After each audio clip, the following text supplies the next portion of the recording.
Hi there crafters, it's Louise with you today, and I'm sharing a new scrapbook layout for the January 22 kits.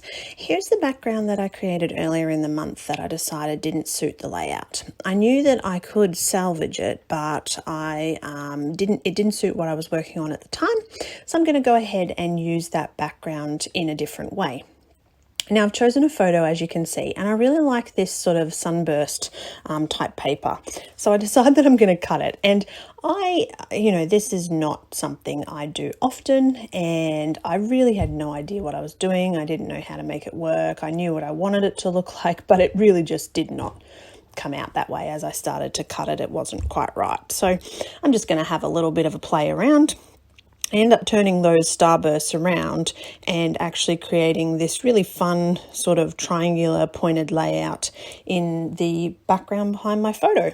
So I actually like this technique quite a lot better than what I had planned in the beginning, and I think it came out really well. The problem is, now that I know what I want it to look like, I've got to somehow get that stuck together and mounted on my photo so that I can continue creating my background. So I'm going to use some adhesive, and this is a bit of a labor of love, actually putting this together and getting everything stuck down.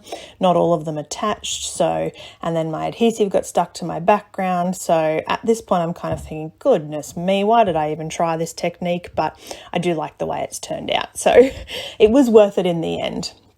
All right, now, because I've got more of a darker blue with that, I'm going to call it a star. So let's call it a star for the purpose of this video. So because I've got that darker blue star, I'm going to incorporate some of the darker blue into my background. And I decide that I'm going to use this sort of fireworks explosion sort of thing going on in the background. All I'm doing is taking the distress crayon and smudging it with my finger as I put it onto the page. Now that I'm quite happy with that sort of background, I'm using splatters with the same distress crayon. So again, you can see that it's just pulling together, bringing that darker blue in with that salvaged patina turquoisey teal sort of colour in the background.